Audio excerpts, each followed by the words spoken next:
कृष्ण माता जी। హరే కృష్ణ మాతాజీ సన్ ప్రభుజీ సనత్ ప్రణామ్.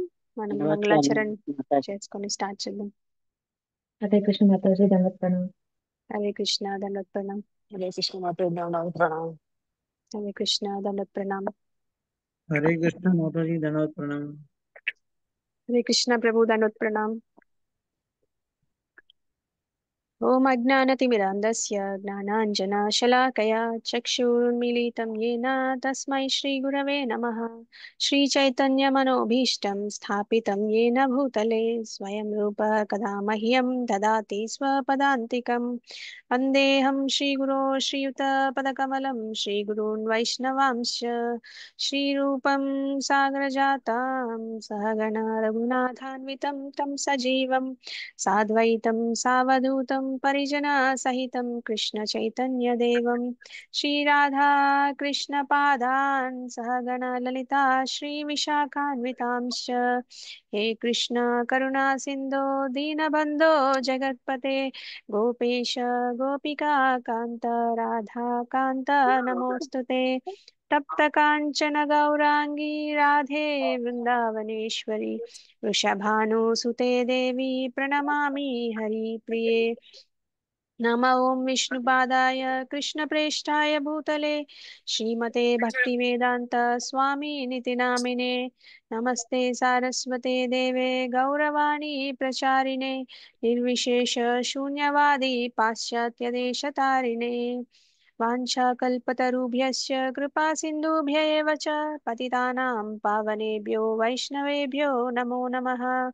जय श्री कृष्ण चैतन्य प्रभु नित्यानंद श्री अद्वैत गदाधर श्रीवासादि गौर भक्तवृंद।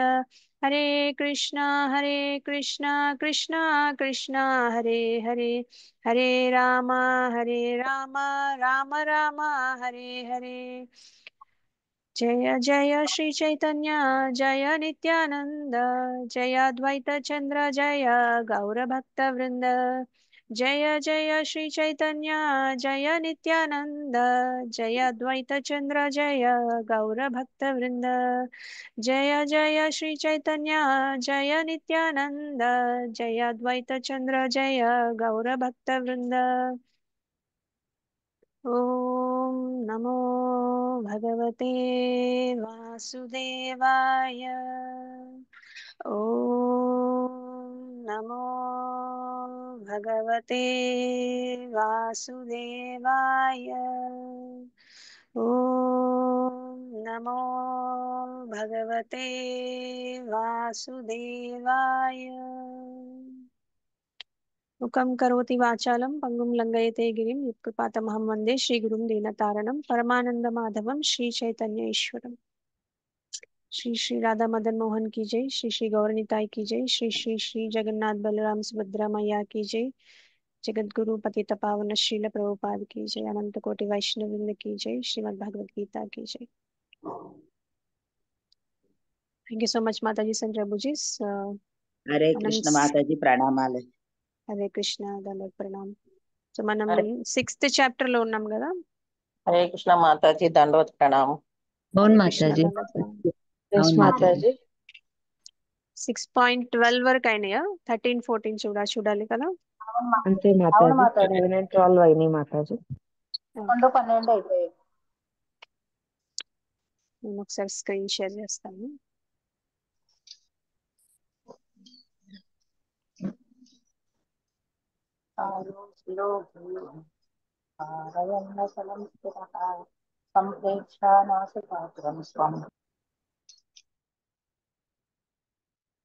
సో మనం రిసైడ్ చేసుకొని దాని మీనింగ్ గురించి డిస్కస్ చేసుకుందాం. సమం కాయ శిరోగ్రీవం समं शिरोग्रीवं ధారయన్నచలం స్థిరః సంప్రేక్ష్య నాసికాగ్రం స్వం संप्रेक्षणासिकाग्रं स्वं नासिकाग्रं स्वं దిశశ్చానవలోకయన్ दिशश्चानवलोकयन् दिशावलोकयम् సమం కాయస్య శిరోగ్రీవం समं समं कायदिवसुग्रीवं शिरोग्रीवम् धारयन्नचलं स्थिरः धारयन्नचलं चलं स्थिरः स्थिरः सम्प्रेक्ष्य नासिकाग्रं स्वं सम्प्रेक्ष्य नासिकाग्रं स्वं दिशश्चानवलोकयन् दिशश्चानवलोकयन् समं कायशिरो ग्रीवं समं धारयन्नचलं स्थिरः समं कायशिरो कायशिरोग्रीवं ग्रीवं धारयन्नचलं स्थिरः धारयन्नचलं स्थिरः सम्प्रेक्ष्य नासिकाग्रं स्वं दिशश्चानवलोकयन् सम्प्रेक्ष्य नासिकाग्रं नासिकाग्रं स्वं दिशश्चानवलोकयन् दिशश्चानवलोकयन् समं कायशिरो ग्रीवं धारयन्नचलं स्थिरः समं कायशिरो कायशिरोग्रीवं ग्रीवं धारयन्नचलं धारयन्नचलं स्थिरः स्थिरः सम्प्रेक्ष्य नासिकाग्रं स्वं दिशश्चानवलोकयन् सम्प्रेक्ष्य नासिकाग्रं नासिकाग्रं स्वं दिशश्चानवलोकयन् दिशश्चानवलोकयन् 14th కూడా ఒకసారి చదువుదాము. ప్రశాంతాత్మా విగతభ్రీర్ ప్రశాంతాత్మా प्रशान्तात्मा विगताभिः బ్రహ్మచారి వ్రతే స్థితః ब्रह्मचारिव्रते ब्रह्मचारी व्रते स्थितः स्थितः మానః సంయమ్య మచ్చిత్తో मनः संयम्य मच्चित्तो యుక్త ఆసీత మత్పరః युक्त आसीत मत्परः ప్రశాంతాత్మా విగతభీర్ प्रसन्नात्मा विगतभिः బ్రహ్మచారి వ్రతే స్థితః ब्रह्मचारी व्रते ब्रह्मचारी व्रते स्थितः మానః సంయమ్య మచ్చిత్తో मानः संयम्य मच्चित्तो యుక్త ఆసీత మత్పరః युक्त आसीत मत्परः ప్రశాంతాత్మా విగాతభీర్ प्रसन्नात्मा शान्तात्मा विगताभिः विगतभिः బ్రహ్మచారి వ్రతే స్థితః ब्रह्मचारी ब्रह्मचारी व्रते व्रते स्थितः स्थितः మానః సంయమ్య మచ్చిత్తో मानः संयम्य संयम्य मच्चित्तो యుక్త ఆసీత మత్పరః युक्त आसीत मत्परः ప్రశాంతాత్మా విగాతభీర్ బ్రహ్మచారి వ్రతే స్థితః शान्तात्मा विगतभिः ब्रह्मचारी व्रते ब्रह्मचारी व्रते स्थितः మానః సంయమ్య మచ్చిత్తో యుక్త ఆసీత మత్పరః मानः संयम्य संयम्य मच्चित्तो युक्त आसीत मत्परः ప్రశాంతాత్మా విగాతభీర్ బ్రహ్మచారి వ్రతే స్థితః प्रसन्नात्मा शान्तात्मा विगतभिः ब्रह्मचारी व्रते स्थितः మానః సంయమ్య మచ్చిత్తో యుక్త ఆసీత మత్పరః मानः संयम्य मच्चित्तो युक्त आसीत मत्परः ఇప్పుడు ఎవరు హ్యాండ్ రైజ్ చేశారు? పావని మాతాజీ, మీరు 13th శ్లోక చదవండి. हरे कृष्ण माताजी दंडवत प्रणाम హరే కృష్ణ. समं कायशिरोग्रीवं धारयन्नचलं स्थिरः सम्प्रेक्ष्य नासिकाग्रं स्वं दिशश्चानवलोकयन् हरे థ్యాంక్ कृष्ण యూ माताजी మాతాజీ. హరే కృష్ణ. కళావతి మాతాజీ, మీరు 14th ఇది చదవండి. హరే కృష్ణ మాతాజీ ధన్యవాదాలు. హరే కృష్ణ. ప్రసన్నాత్మా విఘాతభీర్ బ్రహ్మచారి ప్రశాంతాత్మ మాతాజీ, ప్రశాంతాత్మ. ప్రశాంతాత్మా విఘాతభీర్ బ్రహ్మచారి వ్రతే స్థితః మానవ సంయమ్య మచ్చిత్తో యుక్త ఆసీత మత్పరః. థ్యాంక్ యూ మాతాజీ. హరే కృష్ణ. ఉషా మాతాజీ, మీరు కూడా 13th శ్లోక చదవండి.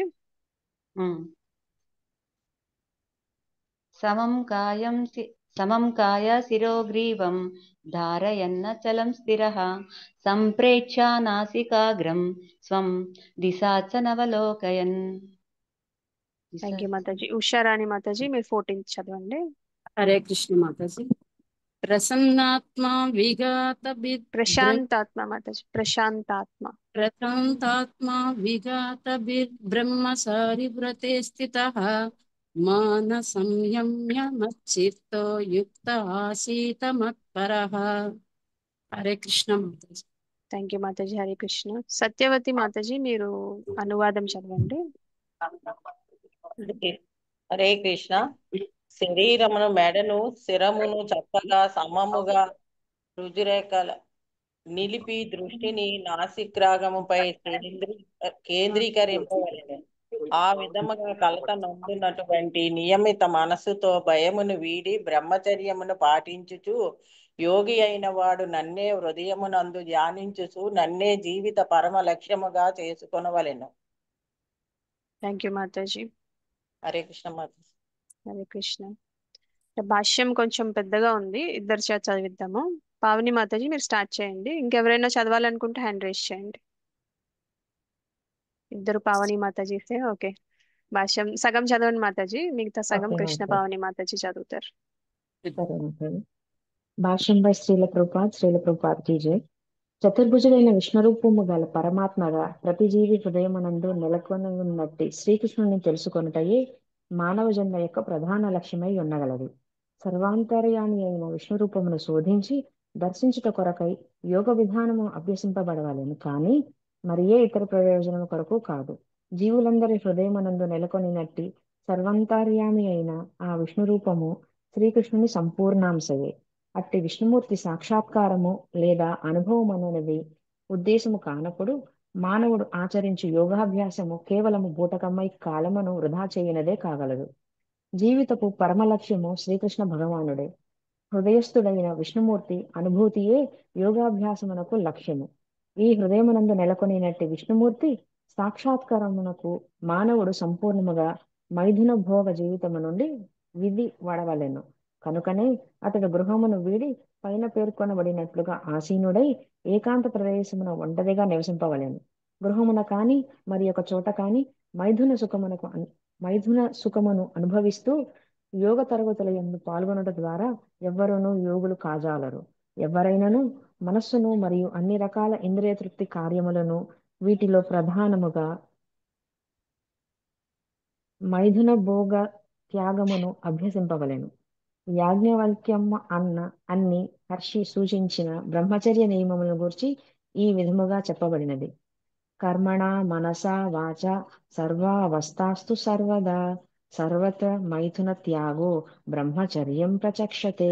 అన్ని కాలములలో అన్ని పరిస్థితులలో ప్రదేశములలో మనస వాచ కర్మణ మైథున భోగమును త్యజించుట కొరకే బ్రహ్మచర్య వ్రతము ఉద్దేశింపబడినది.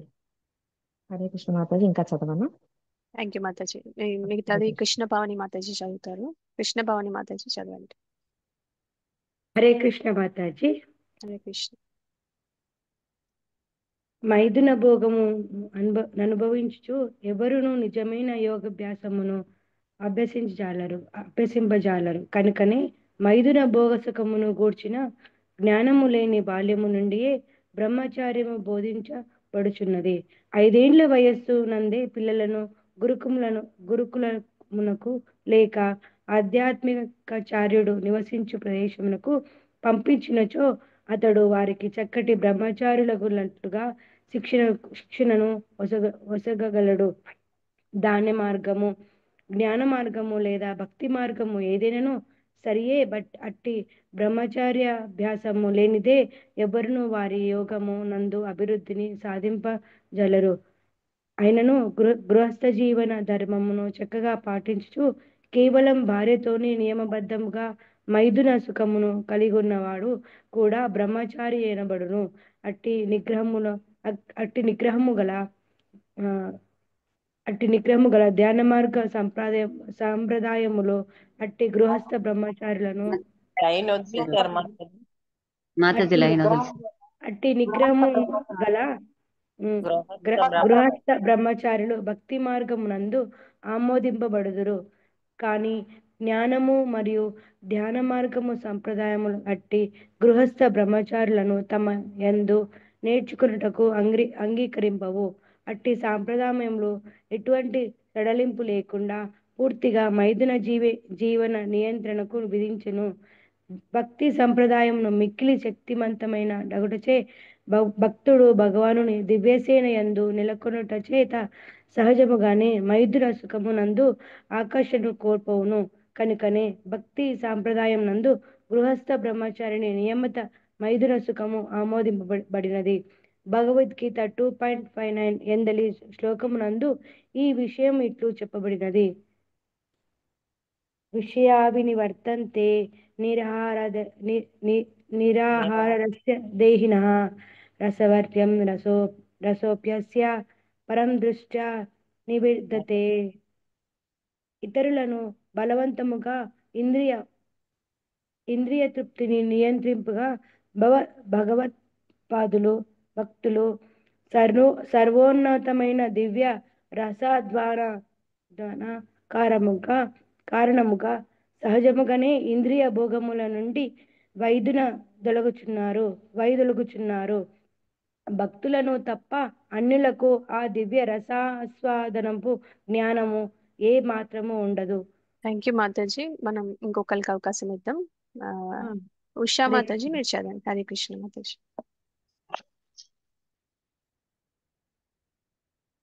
హరే కృష్ణ మాతాజీ. హరే దండోత్ కృష్ణ. ప్రణామం.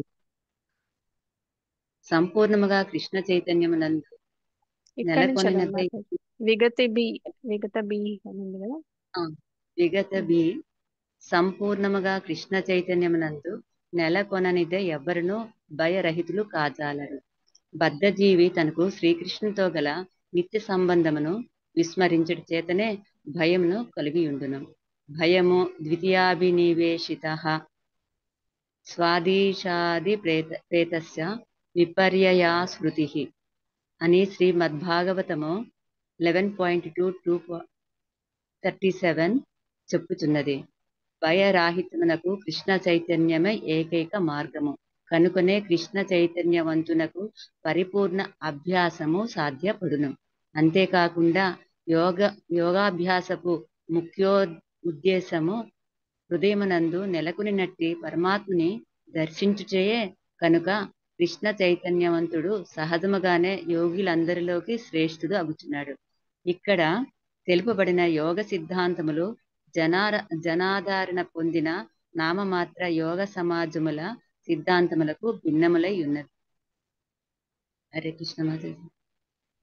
థ్యాంక్ యూ థ్యాంక్ యూ మాతాజీ. హరే మాతాజీ. కృష్ణ. సో ఇక్కడ కృష్ణ ఏం చెప్తున్నారంటే మనకి 13th శ్లోకాలో ఏం చెప్తున్నారంటే యోగి అంటే మనకి అష్టాంగ యోగా చేసే వాళ్ళు ఎవరైతే ఉంటారో. హరే కృష్ణ మాతాజీ. దండోత్ ప్రణామ్. సో మనకి కృష్ణ ఏం చెప్తున్నారు ఇక్కడ, యోగి యొక్క దేహ స్థితి ఎలా ఉండాలో చెప్తున్నారు, ఇంకా మనస్సు స్థితి ఎలా ఉండాలి, ఇంకా శరీర నియంత్రణ గురించి వివరిస్తున్నారు అనమాట. అంటే నిజమైన యోగి శారీరక నియమాలు పాటిస్తారు, ఇంకా భగవంతుని చింతనలో స్థిరమవుతారు. ఎందుకు పాటిస్తారు? మనకి యమ నియమ ఆసన ప్రత్యాహార ధారణ ఇవన్నీ 8 అంగాలు ఉన్నాయి కదా అష్టాంగ యోగాలో. ఇవన్నీ ఎందుకు చేస్తారంటే లాస్ట్ లో సమాధి స్థితికి వెళ్ళడానికి చేస్తారనమాట. సమాధి స్థితి అంటే భగవంతుడి మీద నిమగ్నం అవడం అనమాట. ధ్యాస నిమగ్నం అవడాన్ని సమాధి స్థితి అంటారు. ఇవన్నీ ఎందుకు పాటిస్తున్నారంటే భగవంతుని చింతనలో స్థిరం అవ్వాలని పాటిస్తున్నారు అనమాట. అంటే ఇంద్రియ నియమం చేయాలి, ఇంకా బ్రహ్మచర్యం పాటించాలని క్లియర్ గా చెప్తున్నారు ప్రభుపాద కూడా. యోగా అంటే ఒక శారీరక వ్యాయామం ఒక్కటే కాదు, అది లాస్ట్ కి ఏమవ్వాలంటే పరమాత్మ మీద మనస్సు కేంద్రీకరించడం అనమాట. అది ఇంపార్టెంట్ అని చెప్తున్నారు అనమాట. అంటే సంప్రేక్ష నాసికాగ్రం స్వం అంటున్నారు. అంటే దృష్టిని ముక్కు చివర పైన కేంద్రీకరించాలని చెప్తున్నారు. అంటే మనకి యోగా చేసేటప్పుడు చెప్తారు, ఎవరైతే మాట్లాడట్లేదో వాళ్ళు మ్యూట్ లో ఉండండి. క్వశ్చన్ ఉంటే కనుక హ్యాండ్ రైజ్ చేయండి. సో సంప్రేక్ష నాసికాగ్రం స్వం అంటే దృష్టిని ముక్కు చివర ముక్కు చివర అంచు మీద దృష్టి పెట్టమని కేంద్రీకరించమని చెప్తున్నారు అనమాట. అంటే మనసుని నియంత్రించుకోవడానికి ఇది ఒక మార్గం అనమాట. మనసు ఇంద్రియాల వైపు వెళ్లకుండా భగవంతుడికి దూరం అవుతుంది కాబట్టి ఇంద్రియాల మీదకి వెళ్తే ఇంద్రియ నిగ్రహణ కోసం వాళ్ళు ఏం చేస్తారంటే ఒక స్థిరమైన బిందువుపై వాళ్ళ చూపు అనేది ఉంచుతారనమాట. వాళ్ళ ఏకాగ్రత అనేది ఉంచుతారు. దాన్ని ముక్కు చివర అంచు మీద పెట్టమని చెప్తున్నారు అనమాట. దానివల్ల మనస్సు చంచలంగా ఉండకుండా ఒక దాని మీద ఫోకస్ చేయడానికి వాళ్ళకి ఉపయోగపడుతుంది అనమాట. ఇంకేం చెప్తున్నారంటే దిశశ్చ అనవలోకయన్ అంటున్నారు. అంటే చుట్టూతో చూడకూడదు అనమాట, అన్ని దిశల్లో చూడకూడదు. ఎందుకంటే మనం అన్ని వైపులా చూస్తే ఏదో ఒక ఇంద్రియ విషయం కనిపిస్తుంది, దానివల్ల అది మనసు దాని మీదకి పోతుంది. ఇంకా వాళ్ళు చేసే కాన్సన్ట్రేషన్ అంతా మిస్ అయిపోతుంది అనమాట. అందుకని అవాంఛిత విషయాల్ని చూడడం వల్ల మనస్సులో మనకి జనరల్ గా ఏముంటాయి, కామం, కోపం, కోరిక ఇవన్నీ పెరుగుతూ ఉంటాయి అనమాట, ఏదైనా ఇంద్రియ వస్తువులు చూస్తే కనుక. సో అందుకని అవన్నీ ఏం చూడకుండా ముక్కు చివర అంచు మీద వాళ్ళ దృష్టి అనేది కేంద్రీకరించమని చెప్తున్నారు అనమాట. అందుకని యోగి అసలు బయట దృష్టి అనేది పెట్టకూడదు, అంతరంగంగా భగవంతుడి మీద దృష్టి పెట్టాలంటే మనకి అందరికీ హృదయంలో పరమాత్మ ఉంటారు కదా.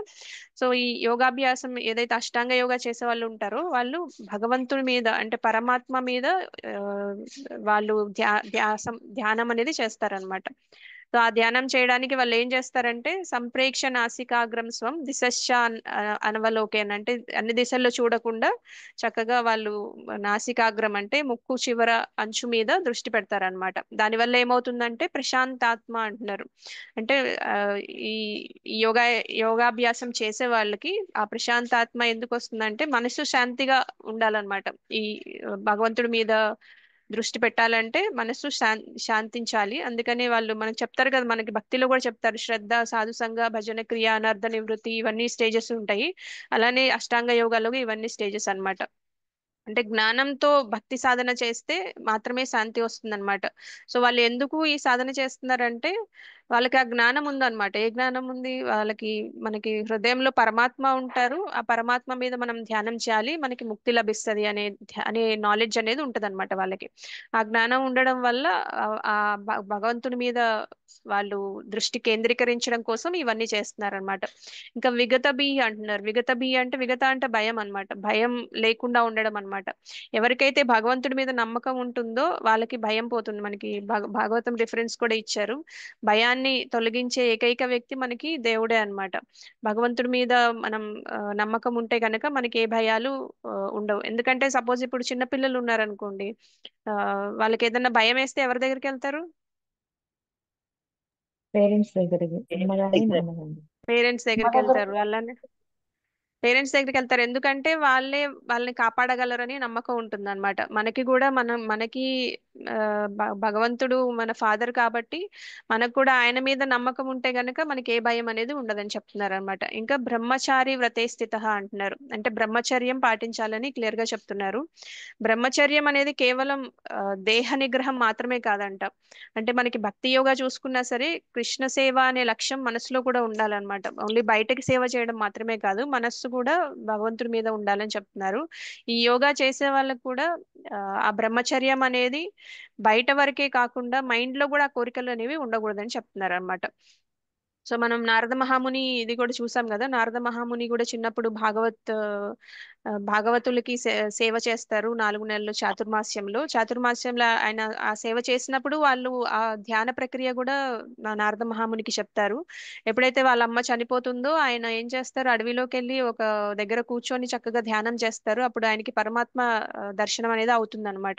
సో ఆయన కూడా ఇవన్నీ పాటించడం వల్లే ఆ ధ్యానం అలా చేయడం వల్లే ఆయనకి కూడా భగవంతుడి దర్శనం అనేది అవుతుంది అనమాట. సో ధ్యాన యోగా అంటే భగవంతుని పైన దృష్టి కేంద్రీకరించడం అని అర్థం అనమాట. కానీ కలియుగంలో ఇది సాధ్యమేనా?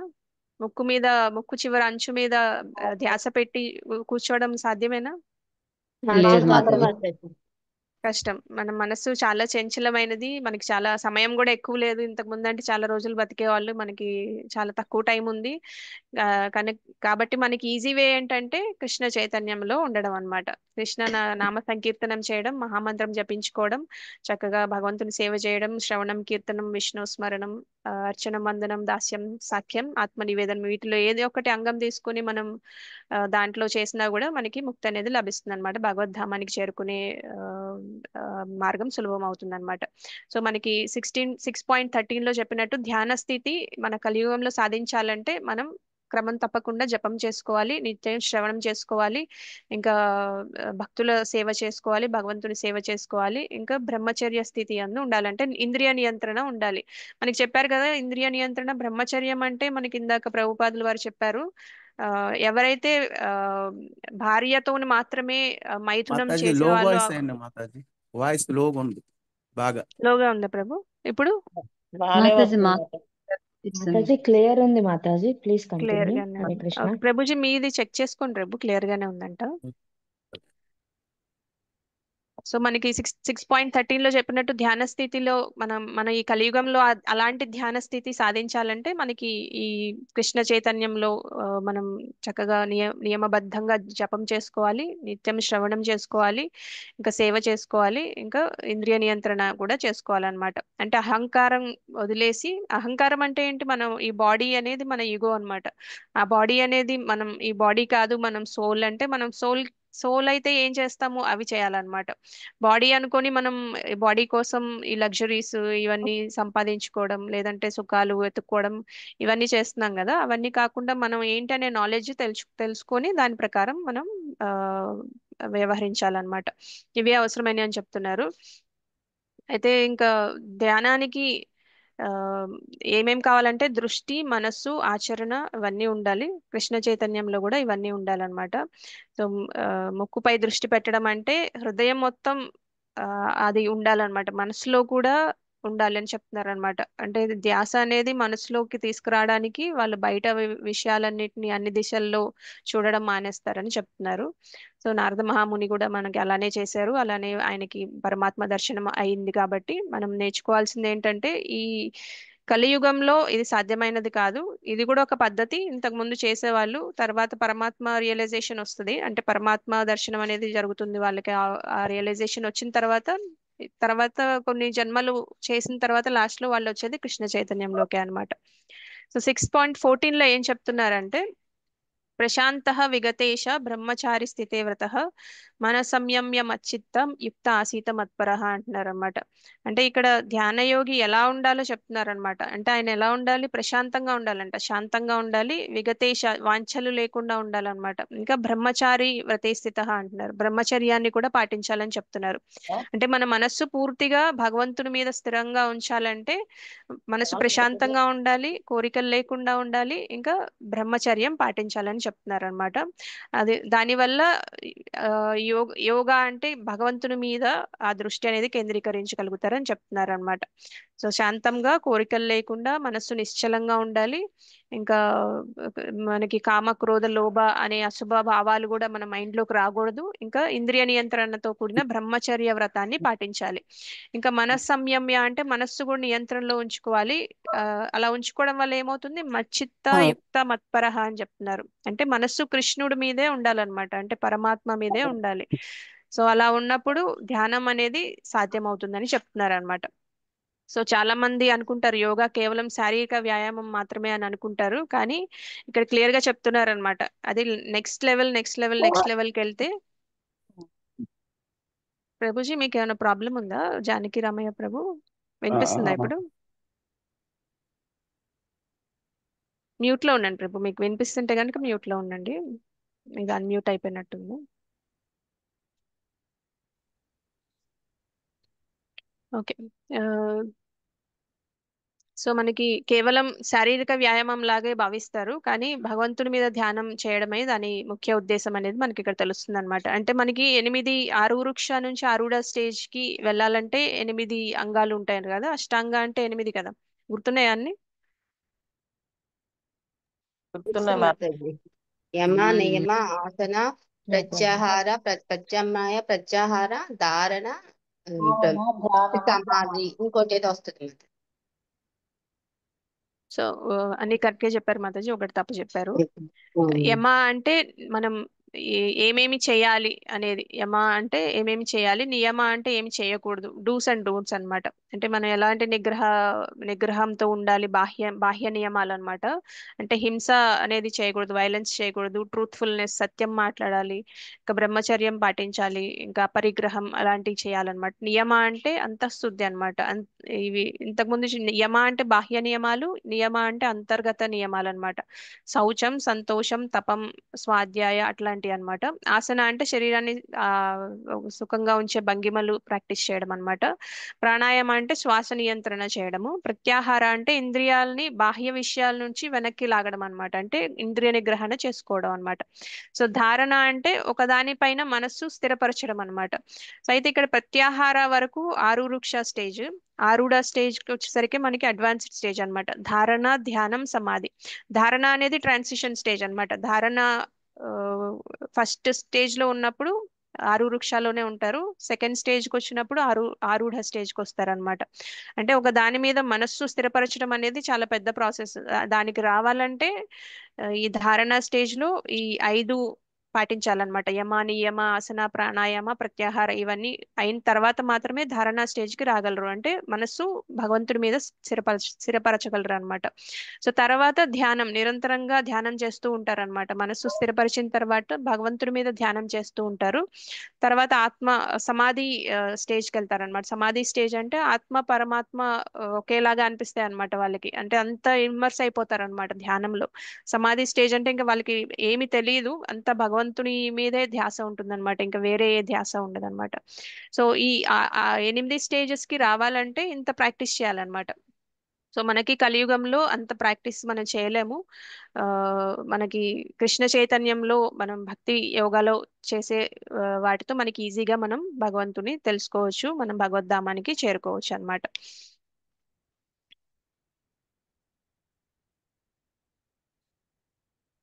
ఓకే. అయితే మనకి ధ్రువ మహారాజు గురించి కూడా తెలుసు కదా. ధ్రువ మహారాజు కూడా సేమ్ ఇలానే చేశారు. ధ్రువ మహారాజు చిన్న వయసులో అంటే ఐదేళ్ల వయసులో ఆయన వాళ్ళ తండ్రి ఒళ్ళో కూర్చోలేకపోతున్నానని చెప్పేసి ఆయనకి కోపం వచ్చి అడవిలోకి వెళ్ళిపోయి ధ్యానం చేస్తారు కదా. సో సునీతి వాళ్ళ మదర్ చెప్పిన సలహాతో అడవిలోకి వెళ్ళి కృష్ణుని దర్శనం చేసుకోవాలి అని తపస్సు చేయడం స్టార్ట్ చేస్తారు అనమాట. ఎవరి సహాయంతో చేస్తారు? నారదుడు. హరిబోల్. నారద మహర్షి సహాయంతో ఆయన బ్రహ్మచర్యం పాటిస్తాడు. అంటే 5 ఏళ్ల బాలుడు కాబట్టి అది ఎలాగూ పాటిస్తాడు.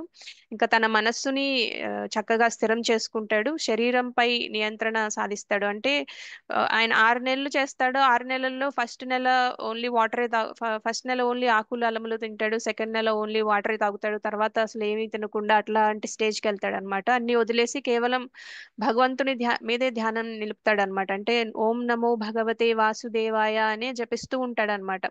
సో 6 నెలల్లో భగవంతుని దర్శనం అనేది లభిస్తుంది అనమాట. సో అలాంటి ధ్యానం చేయమని చెప్తున్నారు అనమాట. సో ప్రశాంతత అంటే రోజు ఆ మంత్రజపానికి ముందు మనం మొబైల్ అవన్నీ పక్కన పెట్టాలన్నమాట. మనకి ఇంకా భక్తి చేస్తూ కృష్ణుడి నుంచి ఎలాంటి స్వార్థమైన కోరికలు కోరుకోకూడదు అనమాట. అంటే బ్రహ్మచర్యం అంటే అశుద్ధ దృష్టి అలాంటివి ఉండకూడదు. మైండ్ లో కూడా ఉండకూడదు. ఇంకా చక్కగా నియమబద్ధంగా ప్రవర్తించాలి. ఇంద్రియాల నిగ్రహంలో ఉండాలి. మనస్సు కూడా నియంత్రణలో ఉండాలి. జపం సమయంలో చక్కగా ఎక్కడికో వెళ్ళిపోకుండా మైండ్ ని చక్కగా భగవంతుడి మీద ధ్యాస పెట్టేలాగా చేయాలి. ఇంకా మచ్చిత్త మత్పరహ అంటే భగవంతుని మీదే మన జీవిత లక్ష్యం భగవంతుడే అవ్వాలన్నమాట. ఇప్పుడు హరే కృష్ణ మహామంత్రం చదువుతున్నాం అంటే మనకి భగవంతుడి మీద ధ్యాస అట్లా ఉండాలన్నమాట. సో ఈ కలియుగంలో ఇలాంటి స్థితి సాధించడం ఈ అష్టాంగ యోగాతో సాధ్యం కాదు కాబట్టి మనం కృష్ణ చైతన్యంలో మాత్రమే సాధించగలం.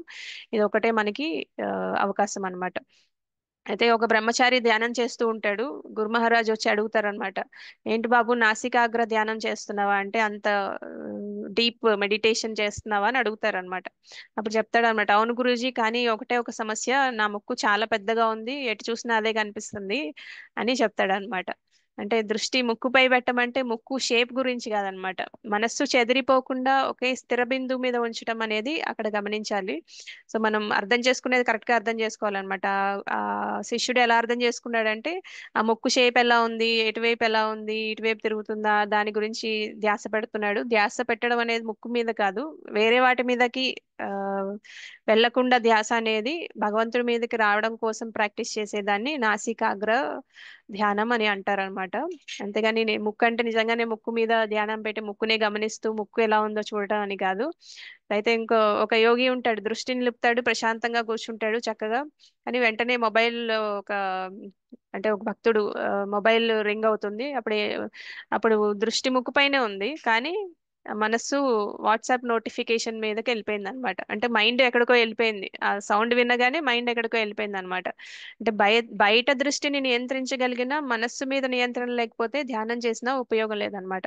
అందుకని మనం కూడా హరినామ జపం చేసేటప్పుడు మొబైల్ చూసుకోవడం, ఏదన్నా సౌండ్లు వస్తే వాటి మీదకి ధ్యాస వెళ్ళడం, అంటే మనకి స్టార్టింగ్ లో మనకి మైండ్ అటు ఇటు తిరుగుతూ ఉంటది, కానీ మైండ్ మనం మళ్ళా వెనక్కి తీసుకురావాలన్నమాట.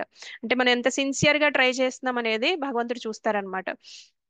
అంటే మనం ఆ, తెలుసు మనకి మైండ్ వెళ్ళిపోతుందని, కానీ దాన్ని మళ్ళీ వెనక్కి తీసుకురాకుండా ఉండకూడదు అనమాట. ఇప్పుడు ఎలా అయితే చిన్న పిల్లలు ఉంటారు కదా, పాకుతున్న పిల్లలు ఏం చేస్తారు, ఏది కనిపిస్తే అది ఎటు ఒకటి వెళ్ళిపోదామని చూస్తుంటారు. మనం ఏం చేస్తాం, వాళ్ళని మళ్ళీ వెనక్కి తీసుకొచ్చి మళ్ళా కూర్చోబెడతాం కదా.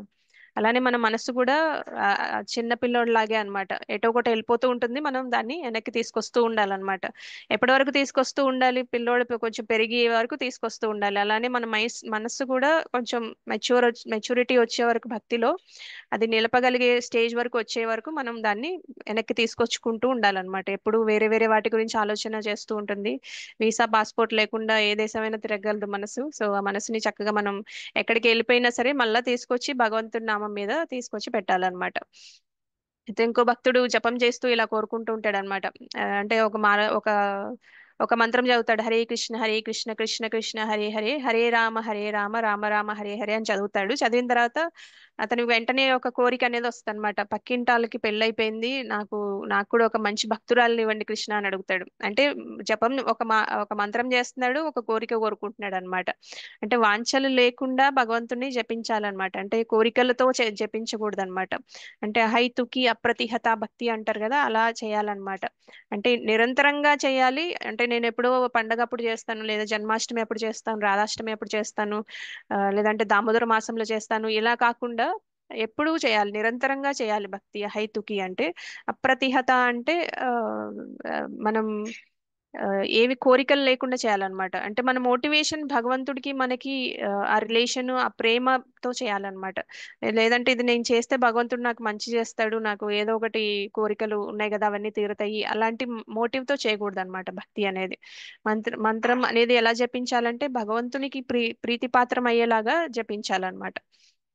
అయితే ఒక బ్రహ్మచారి ఉంటాడు, అతను ఒక ఆధ్యాత్మిక సమావేశానికి వెళ్తాడు అనమాట. అయితే ఒక అద్భుతమైన ప్రసాదం వస్తుంది అనమాట. ఇప్పుడు ఆ బ్రహ్మచారికి చాలా పిజ్జా అంటే ఇష్టము, ప్రసాదంలో పిజ్జా వస్తుంది. సన్యాసి అతను బ్రహ్మచారి కాబట్టి స్వామీజీతో అంటాడు అనమాట. ఏంటంటే ఆ, నాకేమి కోరికలు లేవు అంటే, 4 ముక్కలు పిజ్జా తిన్న తర్వాత చెప్తాడు అనమాట. స్వామీజీ ఇప్పుడు నాకు మిగతా కోరికలు ఏవి లేవు, చాలా తృప్తిగా ఉన్నాను అని. అంటే కోరికలు తీరిన తర్వాత మనకి ఆ, వచ్చిన టెంపరీ తృప్తి కాదు, తాత్కాలిక ఇంద్రియ సంతృప్తి వల్ల మనకి ఆ తృప్తి అనేది రాకూడదు అనమాట. భగవంతుని మీద దృష్టి వల్ల వచ్చే పర్మనెంట్ తృప్తి ఏదైతే ఉంటుందో అది రావాలని మనం కోరుకోవాలన్నమాట. సో ఇది 6.13-14. ఇంకొక శ్లోకం చూద్దామా, ఇక్కడ ఆపేద్దామా? క్వశ్చన్స్ ఏమన్నా ఉంటే అడగండి.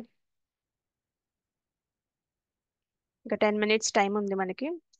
క్లియర్ గానే ఉందా? మాతాజీ క్లియర్ ఉంది మ్యామ్, క్లియర్ ఉంది మాకు. ఓకే, మాతాజీ 6.15 రెండు మూడు చదువుదామా? వాక్యాలు అడగండి మాతాజీ, మాతాజీ ప్రశ్న ఉంటారు.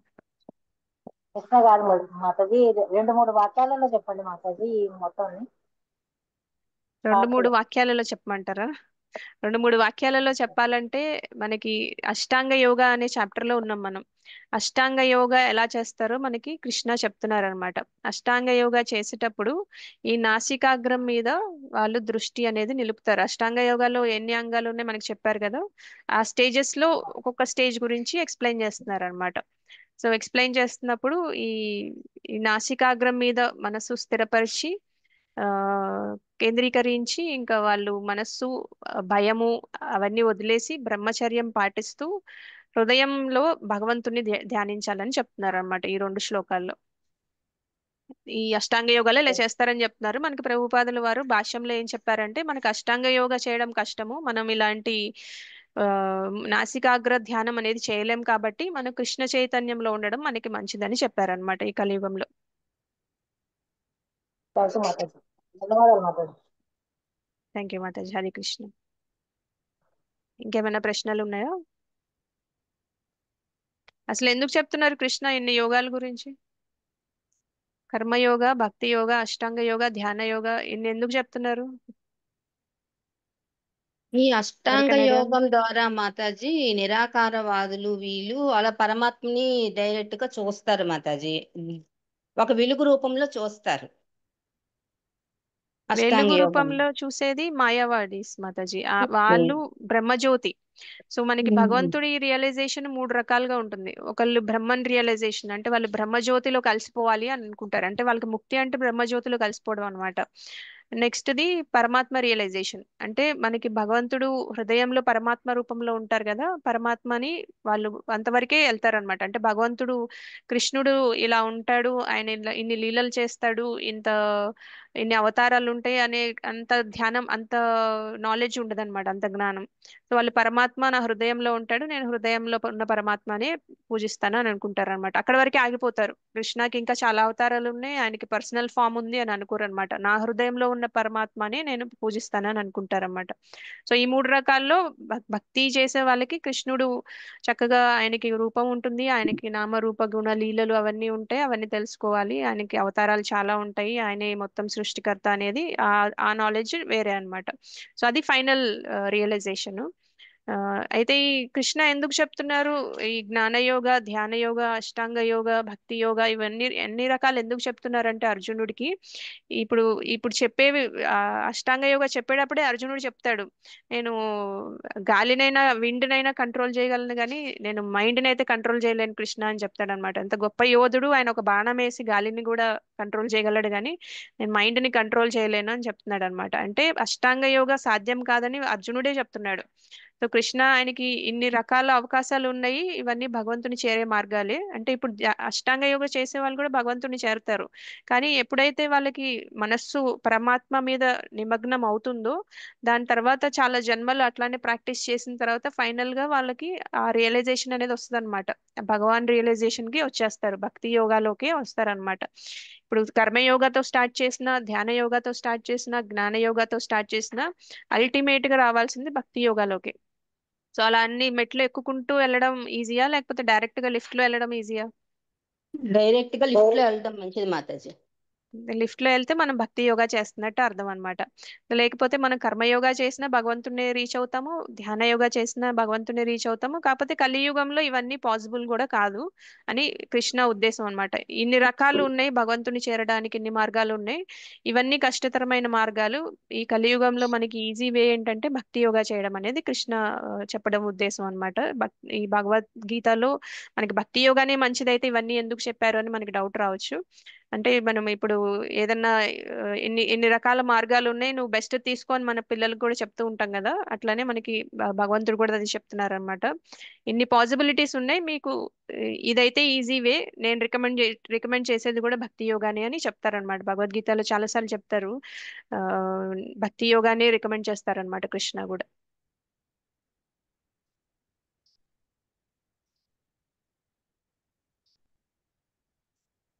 ఇంకేమైనా ప్రశ్నలు ఉన్నాయా? అంటే మాతాజీ పరమాత్మ అంటే మన హృదయంలో ఉన్న పరమాత్మనే వాళ్ళు పూజిస్తారా మాతాజీ? ఇంక దేవుని పూజించరా మాతాజీ వాళ్ళు? వాళ్ళు పరమాత్మ మీదే ధ్యానం చేస్తారనమాట. అలా పరమాత్మ మీదే ధ్యానం చేసే వాళ్ళు ఈ అష్టాంగ యోగా అంటే ఈ 8 అంగాలు, అంటే అది లాస్ట్ స్టేజ్ అన్నమాట వాళ్ళకి. ఈ 8th స్టేజ్ సమాధి స్టేజ్, అంటే ఆ స్టేజ్ లోకి వచ్చినప్పుడు వాళ్ళకి పరమాత్మ రియలైజేషన్ అనేది వస్తుంది అనమాట. వాళ్ళకి కనిపిస్తారు కూడా పరమాత్మ, మన హృదయంలో పరమాత్మ వాళ్ళకి కనిపిస్తారు అనమాట.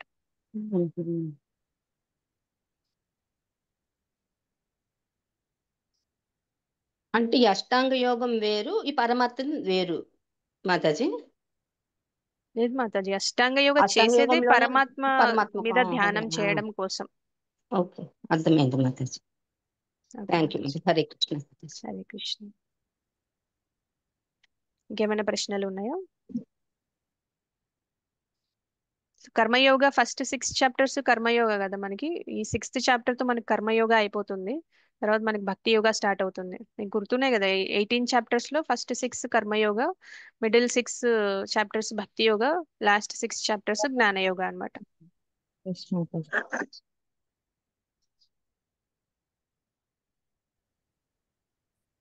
ఓకే, ఇంకా ఏం ప్రశ్నలు లేవా? క్లియర్ గానే ఉంది అందరికి?